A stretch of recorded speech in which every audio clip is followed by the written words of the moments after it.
The pluses and minuses of selling privately versus selling corporately is that many sellers are so passionate about the relationship with their clients that they're worried if they would look at corporate, maybe the staff would leave, maybe the treatment protocols would be different, the pricing for the client fees might be different.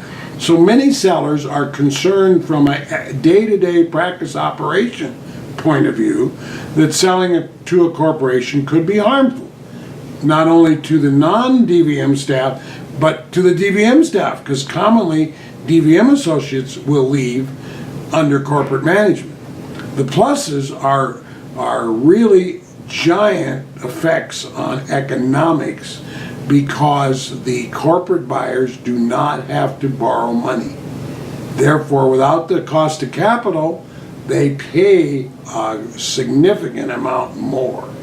So there's a big financial benefit, and there is the possible harm to the practice operations, even though corporations are, I'm supportive of them, are working hard to do their best job of management. But there are differences, and there are new corporate buyers that don't have that track record of how they do corporate management.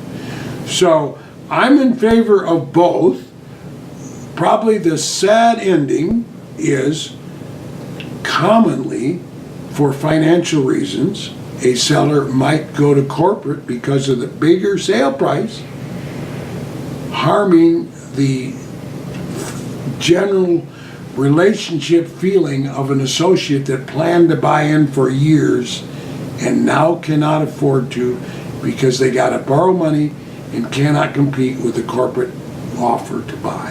What we're doing to help associates overcome the lack of ability to buy if a corporate's going to give the high price is that those sellers in some cases are willing to put their relationship with their long-term associates over the corporate high price and try to meet in the middle of the road on price so that the associate buyer is not getting straight fair market price for the public market, but they're not having to pay the high corporate price. They're paying somewhere in between if the seller will do some carryback financing subordinate to the bank amount that the bank will lend. So if the seller's willing to do financing to allow that buyer to pay more than fair market but less than corporate, it's workable.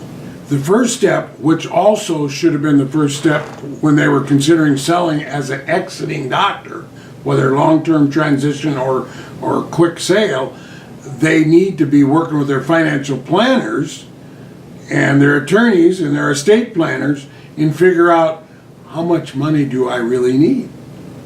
I have a listing, I am working with a seller, and that's exactly what has happened. The seller has said, after I said price B for corporate, price A for private market, and the seller said, my wife and I and the financial planner have decided we need this much money. We don't need as much money as corporate might offer, so we're going to see if we can make a deal with the associate.